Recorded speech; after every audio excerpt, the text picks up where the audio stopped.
Hello, welcome to Dead Air Live, and a happy Valentine's Day.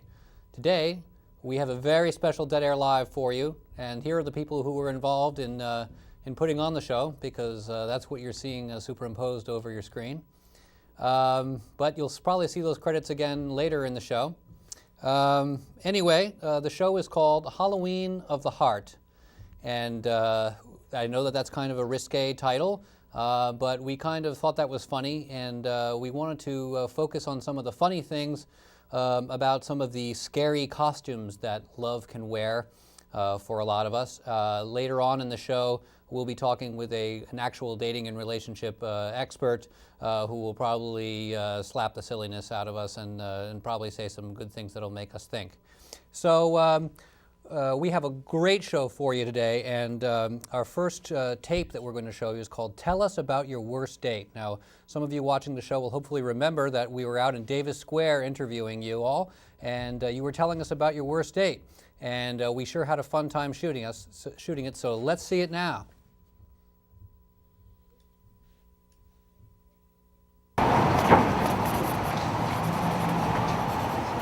Okay, camera 3. On a sunny Saturday afternoon, just before Valentine's Day, we were in Davis Square in Somerville to talk to people about their worst dates.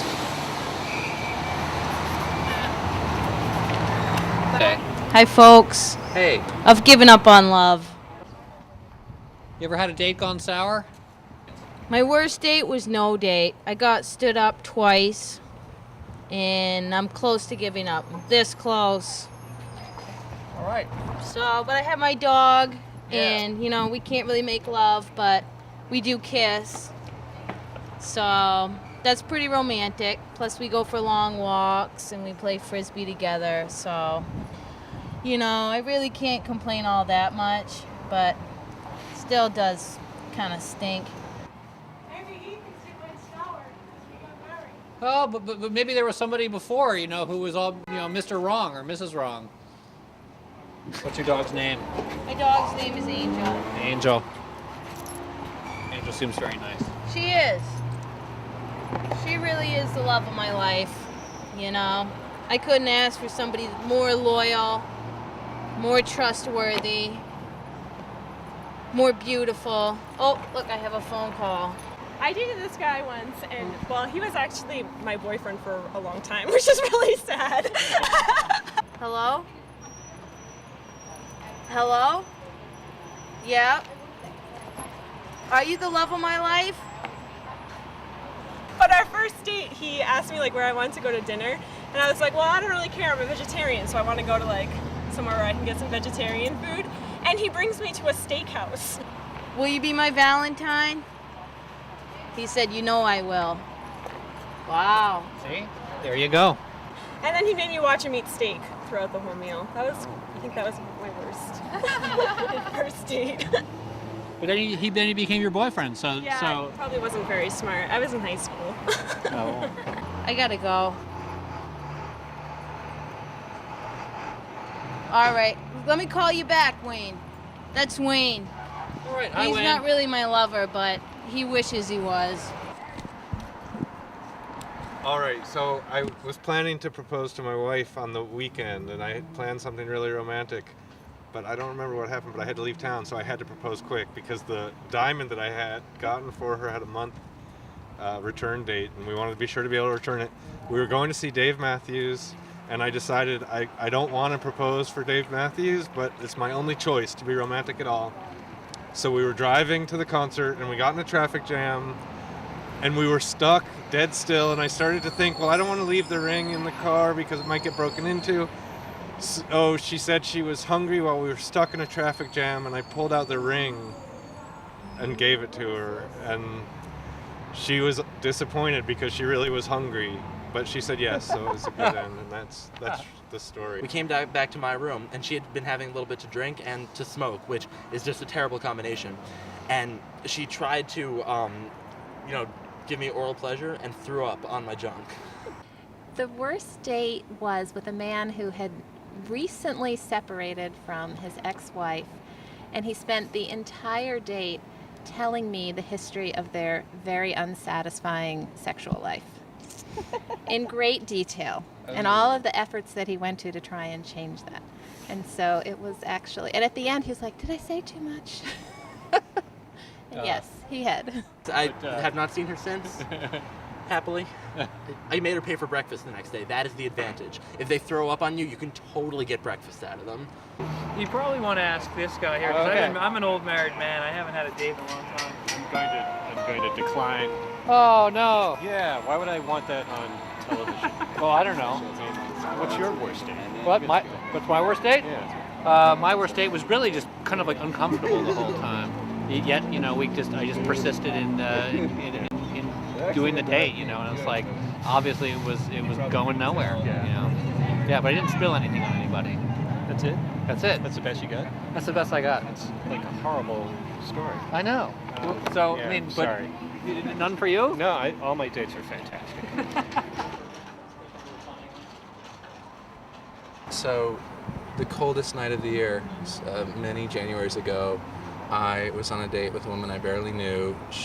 We were both trying really hard to like each other. It was sort of a first date. And unfortunately, I'm lactose intolerant, and she had cooked like this quiche thing with, milk on the side and some, I don't know what else. And unfortunately, as we were checking that out, we started a fire, except the flue was not open. And so the room started to fill with smoke. All the alarms went off in the building. We had to run and try to open the windows, which we couldn't open until finally I sort of broke one open, and all the smoke started dashing out, and all the -5-degree air started coming in. Meanwhile, everything in the kitchen, which I wasn't going to be able to eat anyway, started burning. And as it burned, more different kinds of interesting aroma smoke filled the room. So as the fire smoke was ending, the new smoke started from the kitchen. Ultimately, I sat down and tried to eat this food that was really not going to agree with me, and it was cold and burned. And needless to say, it was not a hot date. Wow. If anybody's out there watching and you're interested, give me a call, 617-894-1092. I'm single, available. As you can see, I'm pretty hot, so call me. And I have a great personality. Do you ever have any bad dates? I can't think of any bad dates we had, except when. Good. Yeah, I mean, can you? I can't think of any dates in my life. That's the problem. I can't think at all. You're pregnant. You have an excuse. Anyway, I guess evidently whatever bad dates we had were not sufficient to deter us from getting married and having children. So that's true. It's a happy ending. Good. So even bad dates can end good. Somebody give that girl a call. I mean, she gave all of Somerville her phone number there, so it's up to you. Well, so that's one of the scary costumes that love can wear. The awkwardness of dating, whether it's first dates or internet dates or blind dates, they can just be awkward. And it seems like everybody has a story. We could tell some people wanted to talk to us out there, but then they ended up just getting a little shy and not being able to talk to us. But anyway, that was a great experience, and we have a great show coming up for you. We're going to see some other fun bits that we've shot and prepared for you, especially for Valentine's Day. And we're also going to have a talk with film critic Michael Hall and look at some corny motion pictures. And we're also going to have relationship expert Joanne Zelkin, who will come on later in the show and talk some sense into us. But I believe we're going to have to pause now for a public service announcement.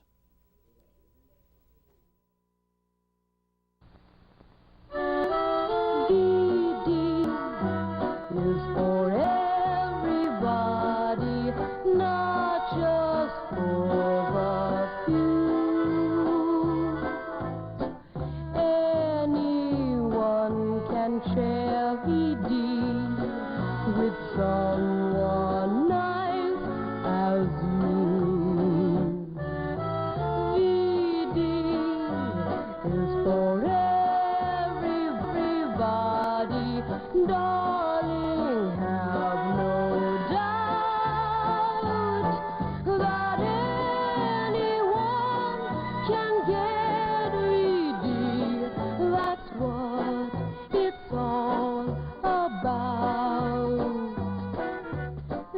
If you're curious or confused, get information or a pamphlet at most pharmacies or a health clinic. If you need help, see a doctor.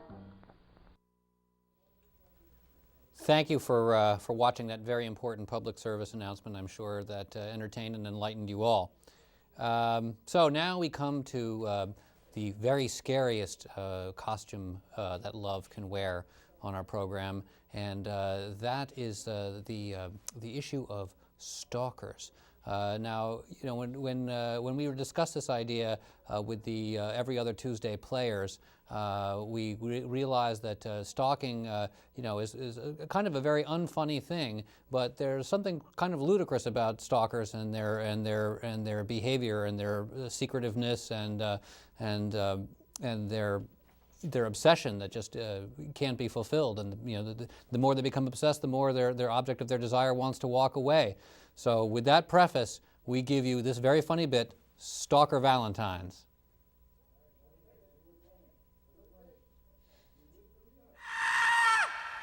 I'm here out on this cold night to get the first of our Stalker Valentines.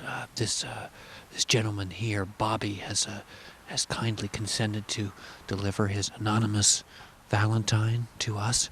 Now, we don't want to wake the neighbors, but Bobby here's been staking out here in the car, and here's his Valentine. Okay, go ahead, take it away, Bobby. I called you 20 times today, but you won't pick up. I bet that little punk from around the corner is with you. But I forgive you. I know you are only doing it to tease me, and you know I'm not going to give up. That's what true love is, never giving up. Are you going to come around one day and see that I am the best thing that I ever happened to you? I love you so much. Your Valentine.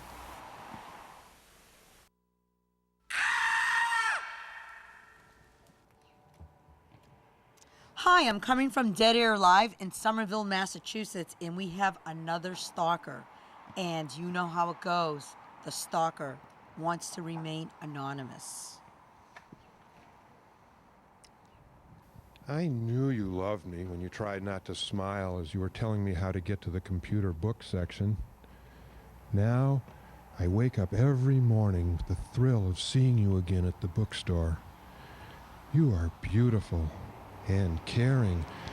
I thought it was so sweet of you that you asked the manager the other day to escort me to the exit. I know I can't be around all day. I don't want to interfere with your work, but I just can't take my eyes off of you. I'm sorry if I bothered you. I don't mean you any harm. Just so you know, I'm outside in the car, keeping the faith. I love you so much, darling. Please be my Valentine.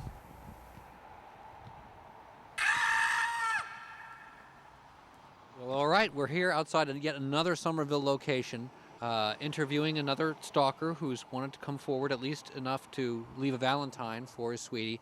This stalker wishes only to be identified by the name of Lou. All right, Lou, here's your chance to give us your Valentine. Susie, honey, you don't want to do that after 9 without closing the blinds. Someone might see you. And while you're at it, you may want to slant the blinds the other way. I noticed someone can just peek around the lower left corner while he's standing on your vegetable garden and put his head on the sill. It might be the wrong kind of person. It's a good thing someone is watching over you. I will love you and protect you until the day I die, if you would just be my Valentine.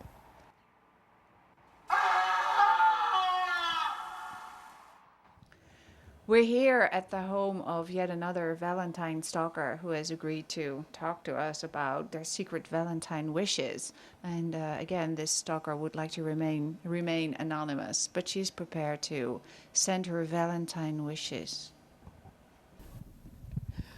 Rich Schieferdecker's hosting the show? Oh, the answer's yes, Rich. Yes, I'll marry you. I read the signals you're sending through your shows at SCAT. I can tell how much you love me from the way you clear your throat. and the way you wink those beautiful eyes behind that devilishly sexy pair of glasses of yours. You love me. You want to be with me. I know it. Please, say it out loud on TV so my neighbor Annie knows it too. That silly little woman thinks I'm delusional and need treatment. But I know in my heart, just by listening to your manly voice and your cute stammer. Say it, Rich. Say it, and I will be your Valentine until the end of time.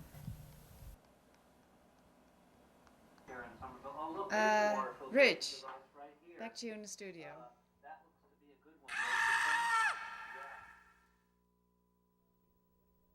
Oh my God. That's disturbing. Nobody told me about that last bit. You know, that show that Wanda was looking at in the background was that show that Wanda was looking at in the background. That was a show I must have done that 5 years ago on, you know, Home Improvement. And oh boy, that's really disturbing that somebody's out there, you know, kind of watching me 24/7 with videos. Kind of creepy. Wanda, okay, I'll make it explicit. I don't want to have anything to do with you. Sorry, you creep me out. So there you go. See, stalkers, it's a bad thing. So anyway, our next tape is going to be Are You Popular? Put together by producer Scott Bowden, who's given us all the other vintage tapes that you'll enjoy in this program. So let's enjoy that together now.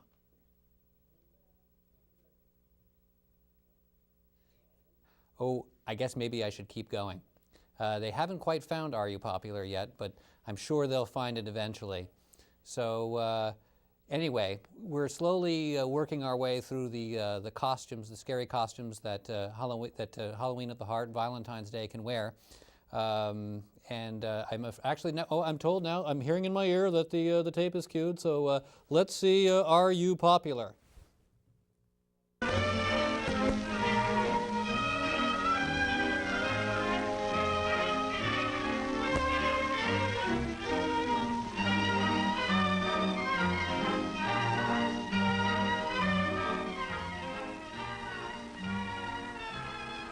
Popularity. What is it made of? How does a person get to be popular with lots of people and have a few close friends, too? Let's watch and see what makes people like one person and not another. Hey, Jerry, there's that new girl in our math class. Oh, yes. Her name's Carolyn Ames. She's a swell kid. Why? Do you know her? Not very well. I wish I did. I don't know what it is, but there's something about her you like. Well, she always looks nice to start with. Yeah, especially when you compare her with some of the weird characters in this place. Yoo-hoo! Nothing like being Miss Popularity. Yeah. Yeah. Meow, meow. Okay, Ellie. Carolyn? Hey, lay off. I saw her first.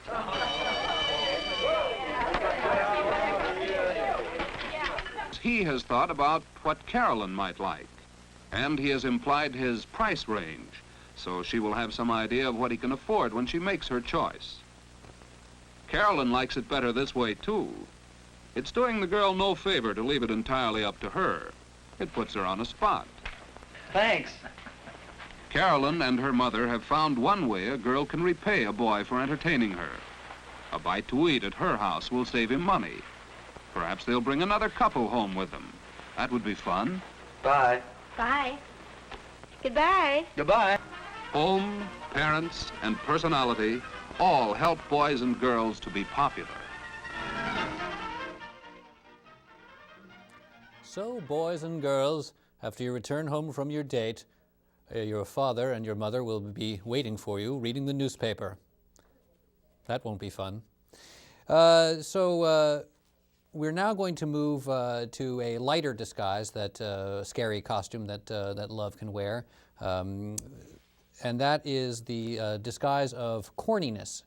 You know, we've all seen it in the movies. It's, you know, and it's more for guys than girls. It's like we see, you know, guys see a corny movie and, you know, we call them a chick flick or something, and you know, we start making these kind of motions, or, you know, motions of despair. And anyway, so it's just one of those things. And you know, I know a lot of women get bothered by corny. Things can get too corny. Let's just put it that way. And there are some pretty seriously corny movies out there. We took a trip to Hollywood Express and asked them for their picks of the corniest movies ever. So let's go on that trip.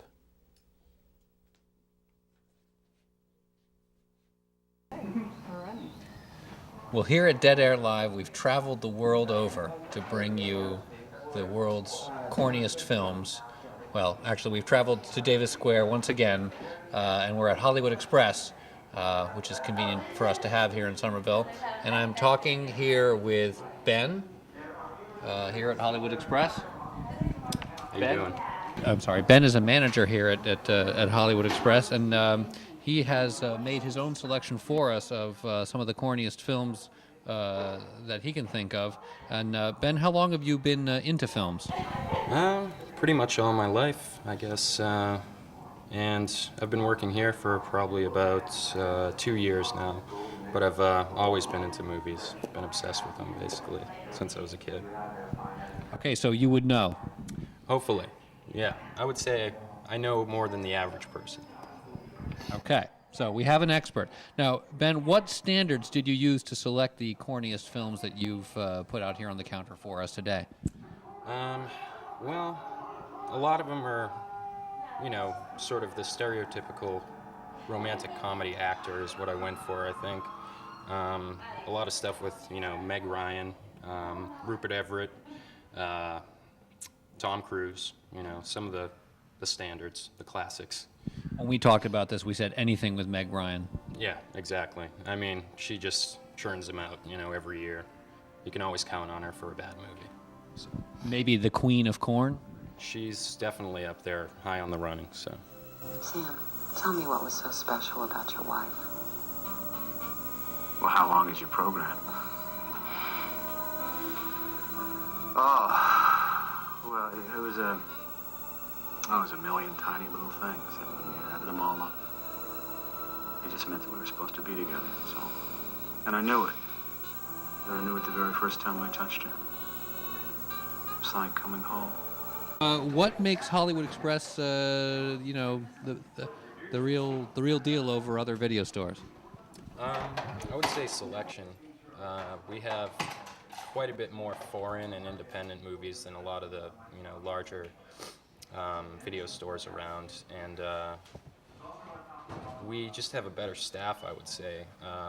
All the people that we hire are really, you know, into movies quite a bit. You know, they're not just here for another job for the most part. They really, really love film and stuff, so they can usually help people quite a bit. It's a little bit scary.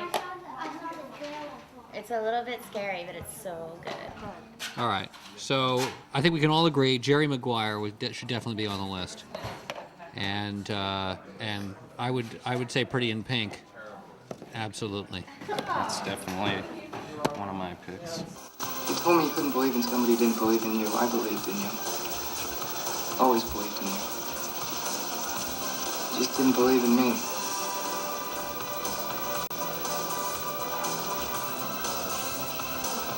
I love you.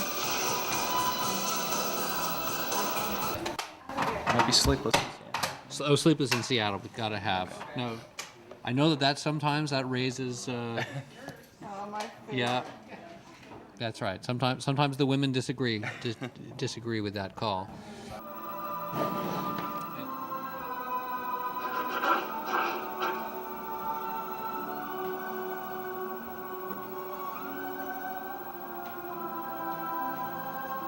We better go.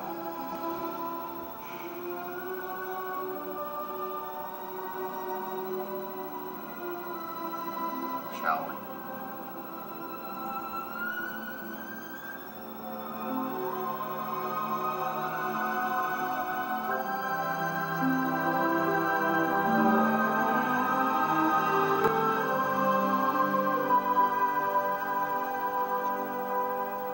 Let's of these bad ones, which is the one that you really couldn't be forced to watch? Let's see. I would probably say A Walk to Remember. A Walk to Remember. All right. We'll take that one. I could not just to see what watch that is. If you paid me. Okay. I love you.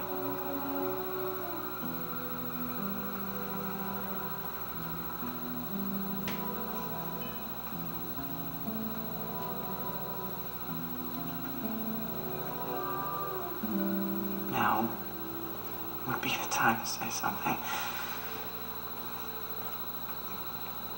I told you not to fall in love with me. We should probably take one Julia Roberts. So, my best friend's wedding. Yes. This is actually from one of our other sections, Good Love Gone Bad. I woke up and I see that the world is just as it should be. For my best friend has won the best one. Yeah, we do want a classic. Yeah, that's definitely just you know, it's an Oscar winner and everything, but this thing is got some serious corn appeal.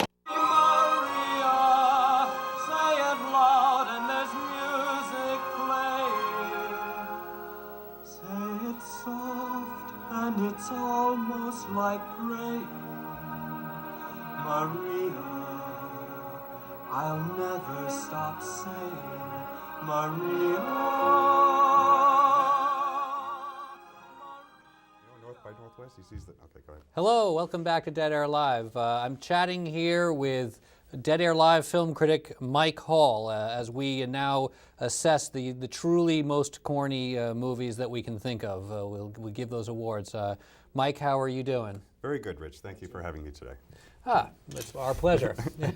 It's not often that you come on the program to discuss the films, and we know that you have a very discerning eye when it comes to selecting corny films. Absolutely. I'm very critical, and I'm looking forward to presenting this prestigious honor yes. to the corniest film segment that we could possibly find today.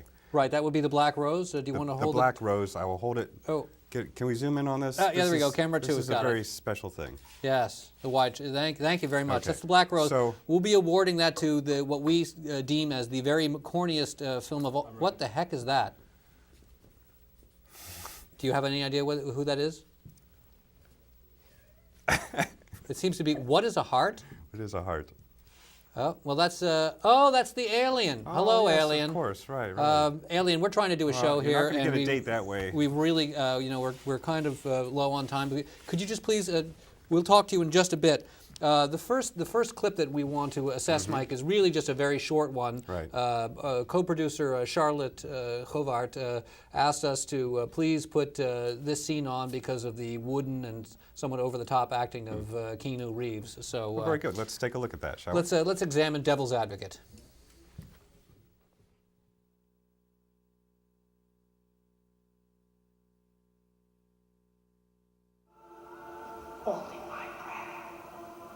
But I'm no puppeteer, Kevin. I don't make things happen. Doesn't work like that. What did you do to Marianne? Free will. It's like butterfly wings. Once touched, they never get off the ground. No, I only set the stage. You pull your own strings. What did you do to Marianne? A gun? In here? God damn it! What did you do to my wife? Well, on a scale of 1. Hello, we're back. Well, we're back. Now, I looked at this clip at length, and I think that Al Pacino is great. I love Al. Keanu Reeves kind of is over the top. He delivers his lines like he's trying to solve world peace or something. But I don't find this particularly corny in a romantic sense. So I think we'll just skip this one, and they don't get the rose. Yeah, obviously not. But Charlotte just really what did you do to my wife? Well, oh, there's the alien now. Alien, would you please sit down, alien? Okay. That's right. I don't know if we can read. Alien seems to have a sign, but we can't read it unless Alien. You might want to walk behind us next time if you want to show us something. Great idea. Okay. So the next clip we have is Officer and a Gentleman with Richard Gere and Deborah Winger. Yes. And this is a classic. I mean, it's a real tearjerker. I think everyone will agree that this film clip really tugs at the heartstrings. Let's look at it now. Absolutely.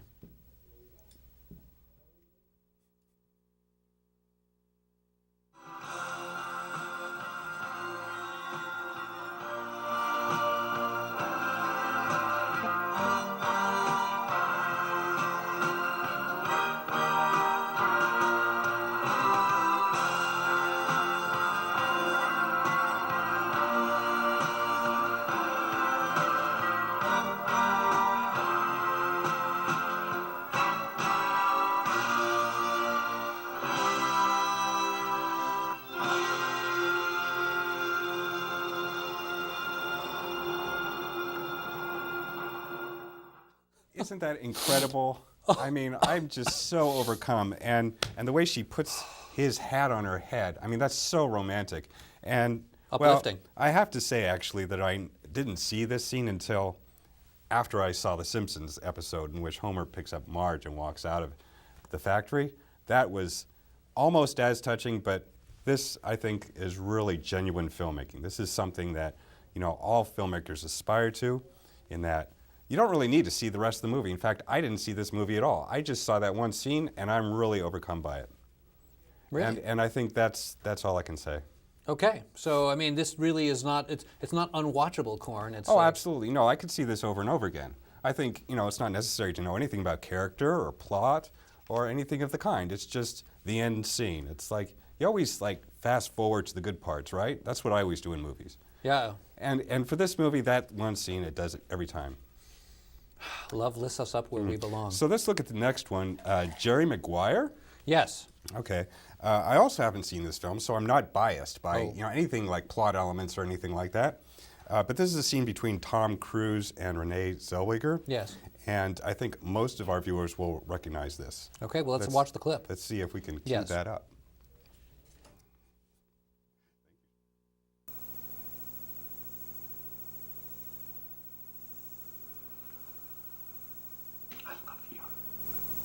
You complete me. And not just as... Just shut up. You had me at hello. You had me at hello.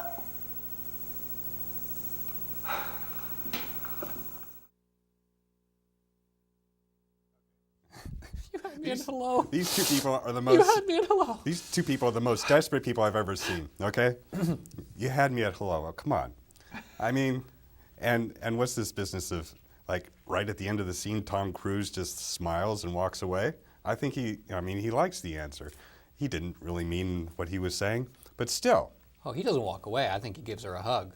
Well, be that as it may. I mean, like I said, I never saw the movie, so I couldn't tell one way or the other whether it's effective in terms of plot.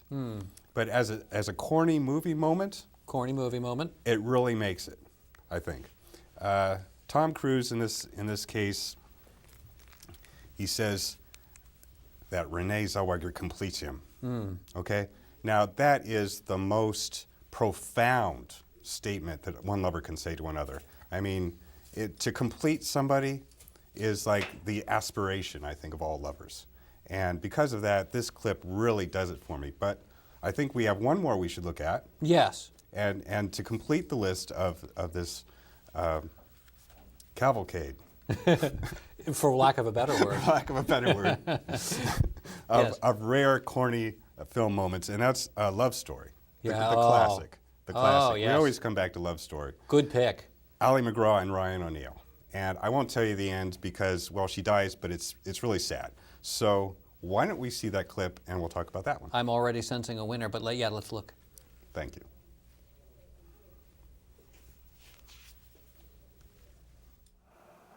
Jenny, I'm sorry. Don't. Love means never having to say you're sorry.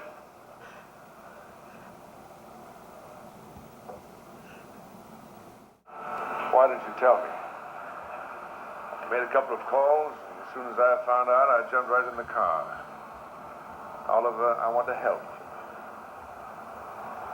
Jenny's dead. I'm sorry. Love?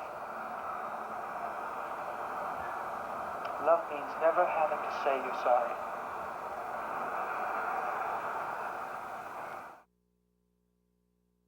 That's it. I'm sorry, but that's just great. I love the way that you that the end was edited on, so we could see both the moments. Oh, absolutely. I mean, you kind of have to cut and paste things together in order to really get the romance. Oh, look, the alien found a Valentine. Oh, well, that's great. I'm We're so happy pleased. for you. Good job, aliens. Okay. So- maybe the alien. Are you going to present the Black Rose? Well, actually, yes. I think after careful deliberation, that I would like to present the Black Rose of corny film moments to Love Story, the classic corny love moment of all time. To accept the honor, I would like to present it to one of our resident aliens before they beam up. Come on. This is your big moment, alien. Here you go. On Okay. behalf of the Academy, I would like to present this to you, and Oh dear. Well, this is. I don't think the the beauty rose of this is- moment is marred by. the rose is the most important part, so yeah. never mind the block of wood. Well- and you're very scary. You Yes. two deserve each other. Well, look, Mike, it's really been fascinating. Thank you very much for joining us. Thank you so much for having me. We're going to now look at another vintage tape called Operation Infinite Love, and then afterwards, our relationship expert, Joanne Zelkin, will join us. So stay tuned. Okay.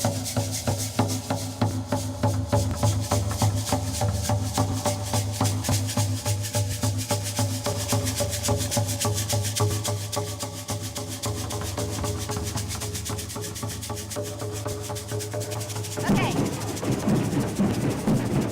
How's my hair? Is it coming up? That's fine. Okay, shoot. Well, really, just what was today about? What was today about? What is everything about? Everything's about love. But sometimes we forget because our minds start going blah, blah, blah, blah. And what we're just doing here is coming together on the streets to celebrate our oneness. Because quite often people are coming on the streets and they're driving around their cars in their little vacuums and they don't even speak to each other. They're beeping their horns and they're polluting the atmosphere.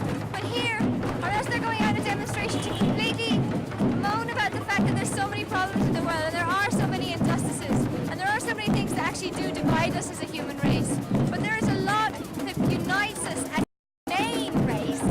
But the one thing that is the thread between all of us in the whole world, no matter what it is, no matter who we are, no matter where we are, is love. The L-O-V-E. As simple as that. And everybody has the power to do that. Everybody has the power to do that. And no matter where you are in the world, you can just be love. And if you want to see love in the world, just be it. And so the name of this campaign is oil, like George Bush's campaign, only it's O-I-L. Operation Infinite Love. Because we are O-I-L, one in love. So it's really that simple.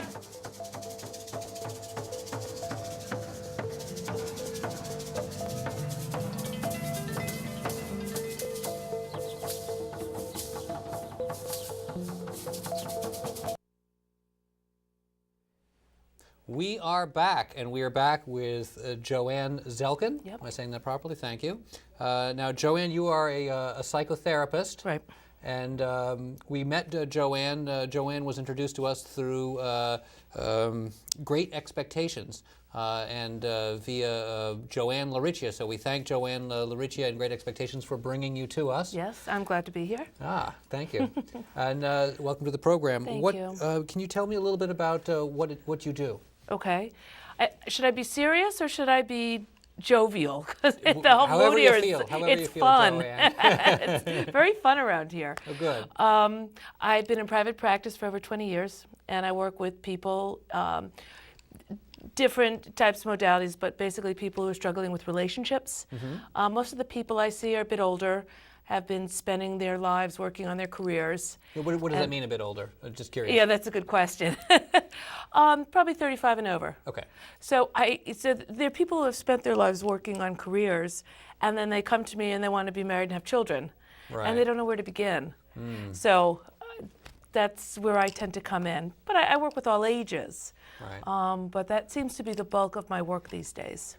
Great. And are you very successful? Very. Yes. That's great. Well, we have to talk to you Yeah, more often. you have to talk about the issues that keep you single. Right. And that's what we do. What are some of those? I mean, you can throw out fear of intimacy and what does that mean, or you can throw out past experiences that have been painful. People want to stay in control of their lives, and they don't want to give up that control, so being single, they don't have to do that. Right. Things that keep us single are meeting unavailable people, patients who get involved with married people, keeps you very single. Yeah. I have a number of lovely patients in my practice who meet people who say, I really like you, but I'm just not into you that way. And yet they still pursue the relationship and wonder 5 years later why they're still single. So it's just dealing with all of those issues. It's pretty basic. Yeah. So. Okay. When somebody comes to you, do they come to you because they've been frustrated, or how do they hear about you? Primarily word of mouth. I've been in the area a long time, and so roommates bring in roommates, friends bring in friends, sisters bring in sisters, that kind of thing. Usually people are feeling at their lowest when they come to a therapist. They're not feeling at their best. Right. And so unfortunately, it can be during a crisis, a breakup, a divorce, something like that, at turning 40 and being single, any of those issues. And that's, unfortunately, they come in when they're having a pretty low time. Right. Once we get things settled, then I can try to talk to people more calmly about how to get out there and do what you want to do with your life, including meeting somebody. If you want to stay single, enjoy being single. There's nothing wrong with that either. So talk about all those issues. Sure. One thing I kind of wanted to cover with you is I'm kind of fond of the there's a Modern Love column in the New York Times, in the Sunday New York Times, and they kind of they did something special for Valentine's Day, as you might expect, and they had I don't know if it's a he or a she, I've forgotten. Sorry. They were talking about sort of prominent things that they've noticed in trends or tendencies in love and relationships that to notice. And one of the first things that this columnist mentioned was that in pursuing love, electronic communication allows us to be more reckless, fake, distracted, and isolated than ever before.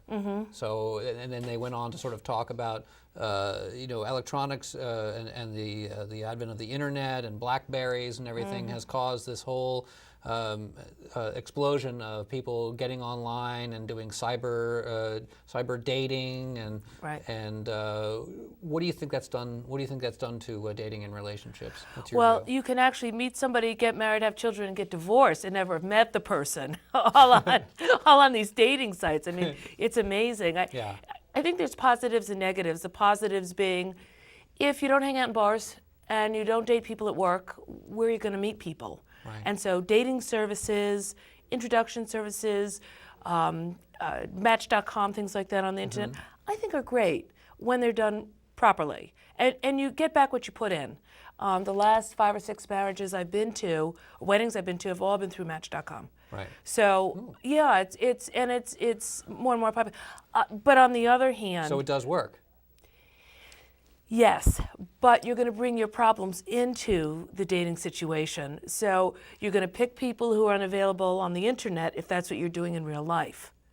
You're going to find those same people on the internet. Right. You got to think out of the box. Yeah. And so if you're willing to do something differently and try something different, go out with somebody that normally you wouldn't, then internet dating's great because you have a whole diversity of people. But if you're still just dating one type of person, right, you're going to, out of 1,000 people on the internet, you're going to find that one person. And you're going to pursue like the stalker Valentines. It can get pretty scary out there. Yes. And it's not going to work. Right. So it's all what your frame of mind is going into it. Right. Just to touch on stalking for a second, when I talked about this, creating this show, a lot of people, and I mentioned the stalking, that we were doing something funny about stalking. They indicated that a lot of women actually said, "Oh yeah, well I remember once that I was stalked." It's like so. It's more common than you would think. It is. Yeah. And one of the things mentioned in this article was that although it says men and women, is that these days almost everybody cyber stalks. Like they look up old girlfriends and boyfriends to see if they're happy, or you can Google somebody, or yeah, absolutely, yeah, yeah. So you can be much more in touch with people that might not want to be in touch with you. Yeah. Is that a good thing? No, it's rejection. Right. Because see, stalking is still bad. Yeah, well, you get rejected, and you get doubly rejected, and then you get thrown in jail. Right. Stalking does not work. Yes. It just doesn't. You'll never change somebody's mind if they don't like you. They don't like you. Right. Stalking them is going to make them like you less. Absolutely. One of the things they observed here is they said online dating is found by many to be scary, fun, miraculous, but then hollow. That people would get disappointed when the process ends up in a face-to-face meeting with an actual flawed human being who doesn't look like a JPEG or talk like an email message. Do you run across that a lot? Yeah, absolutely. People that just get disenchanted by... Absolutely. Pictures aren't always the accurate picture. People aren't describing themselves honestly. Right. I have a good friend of mine who's recently been single, and she's doing one of the dating sites. I think it's Match or one of them. And I would say 9 out of 10 dates at the last minute they cancel. 9 out of 10? Yeah. 9 out of her 10 last dates have canceled. Like Saturday morning they call and they cancel for Saturday night. Wow. You have to take it personally, and you shouldn't. You don't know this person. Yeah. You don't know what's going on in their mind. You can't take that as rejection because these are complete strangers. So if a date doesn't work out, or somebody doesn't show up, or somebody doesn't email you back or call back, it's just too easy for us to beat ourselves up over versus you know nothing about this person. Right. So don't be so hard on yourself if it doesn't work. What's the lesson? To work the numbers? Like ask out a lot more people than you know. That's right. And the ratio goes up a little. Because 9 out of 10 will flake out, and yeah, but then you have 90 out of 100. So right. Yes. Yes. Yes. Right, but then you have 10. That's right. That's right. And one of them might be the good one. It might be the one. That's yeah. right. One thing I kind of wanted to, when I have somebody in front of me who, counsels people on relationships and thinks about these kind of issues on a full-time basis in terms of helping people, is what do you make of all this phenomenon on TV with all these reality shows right. That are all based around dating and competition in dating? There's Elimidate and The Bachelor and Next and Room Raiders and I mean, it's crazy. What do you make of all those? Well, it's entertainment. Yeah. And that's what people have to keep in mind. It's not the real world. They're reality shows. They're non-reality shows. Right. And it's all about entertainment. And most of the people on these shows are looking a certain way and acting a certain way, much like the movies that you just saw. It's not real life. People don't look like Julia Roberts or Meg. It's just not real life. No, I've never met anybody who did. Not without a lot of makeup, and I'm sorry, not in real life. Yeah. And so I think the reality shows is a false image of what's going on out there. And these people are being directed. Yeah. They're actors in a way. They might not be professional actors, but they're told what to do and what to say and how to dress and how to be flaky. And so it's not very realistic. And none of the relationships work out. But do you think it sends a bad message to teens about how to be for dating and that they need to be competitive and all the things that people do to sort of win these because it becomes a game. Right. So and the people that they bring on are actually usually pretty kind of aggressive socially because they're more interesting that way. But do you think that sends the message to young adults and teenagers that that's how you need to be in the dating situation? No, I work a lot with the local high schools and the kids. I have a kind of a side specialty with teenagers. They don't watch this stuff. Yeah, and good. They don't watch it. They're not. They think it's silly, and they don't have any trouble dating. That's all they do is date. Oh. It's when we get to be more my age. Yeah, I guess that's true. Then that's where the insecurities come in, and we feel pessimistic, and we get scared, and we get desperate. But teenagers are just doing it all over the place. So they're just dating. Yeah, it's okay. They don't watch The Bachelor. I watch The Bachelor.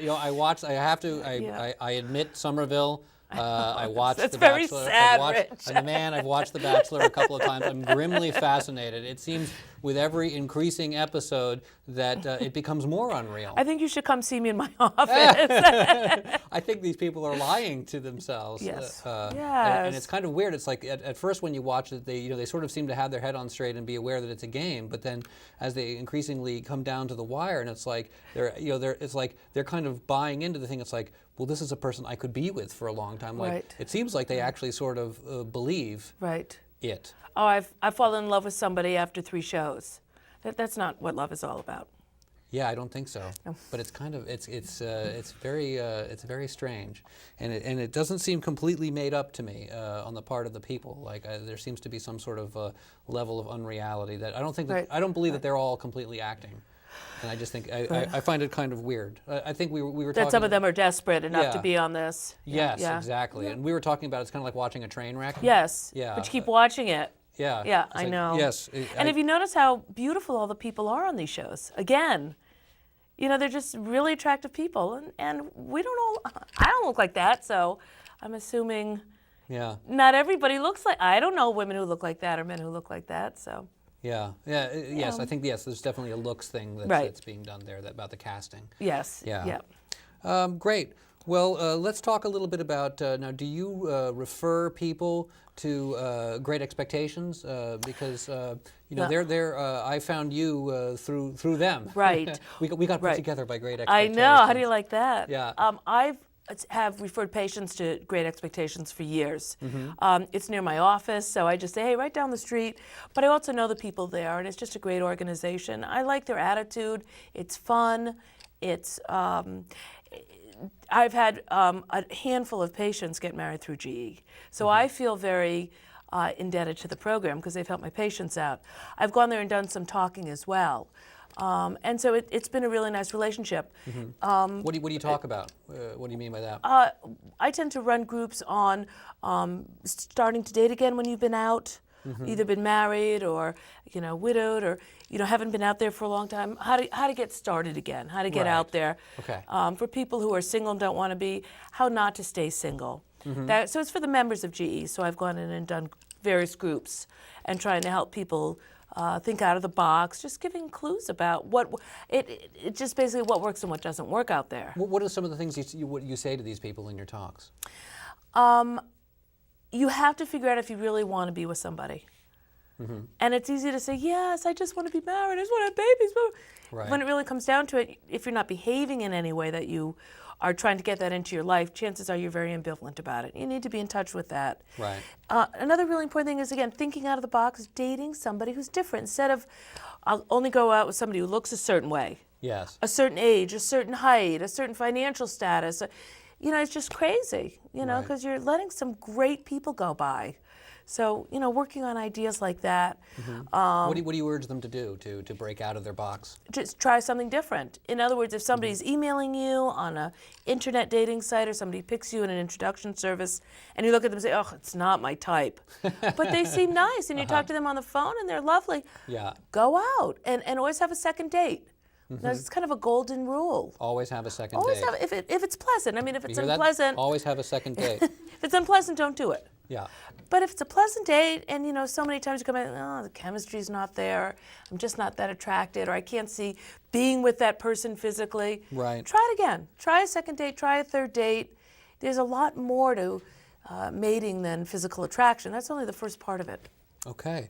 Now, some of the things I pulled from Great Expectations from their promotions is, now they say that they're an upscale dating service helping single people improve their social lives across the country. They started in 1976 and they got 50 locations nationwide. So I guess they've been pretty successful.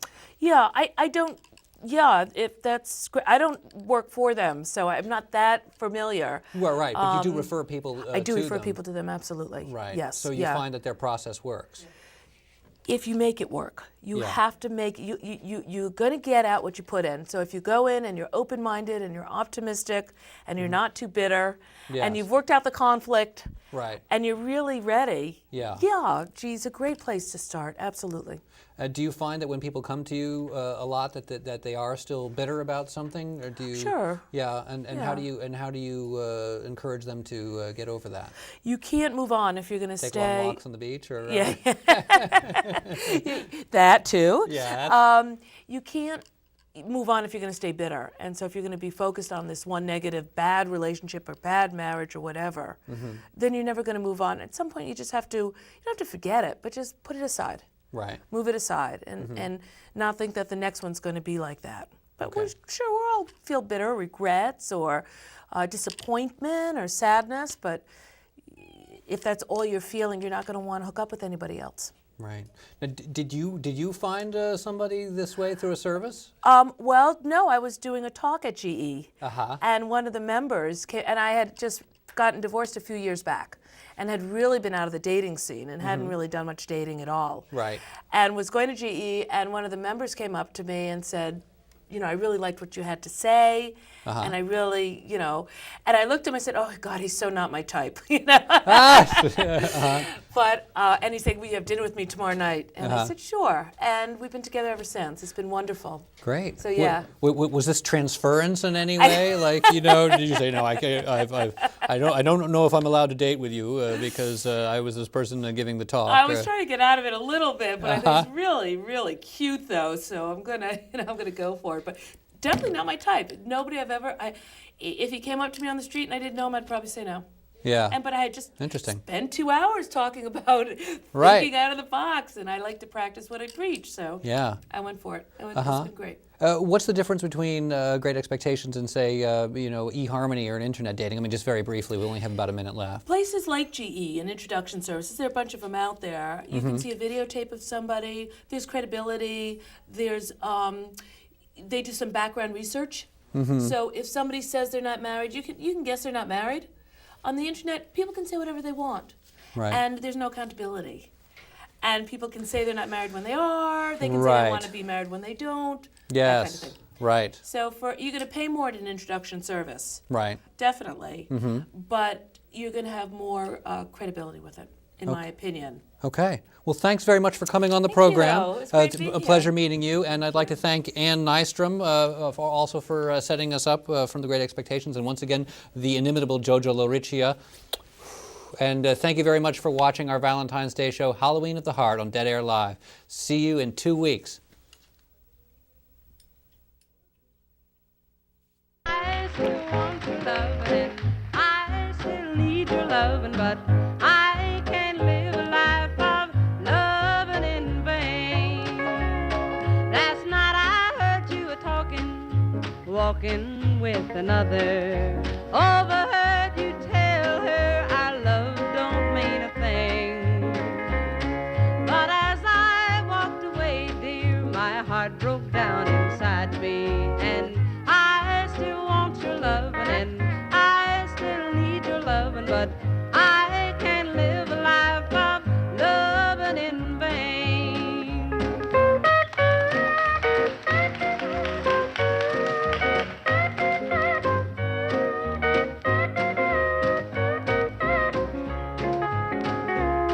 I'd rather be a poor girl, not a penny to my name, than to know my life would all be lived in vain. I'd rather be alone, dear, if you don't want to change, 'cause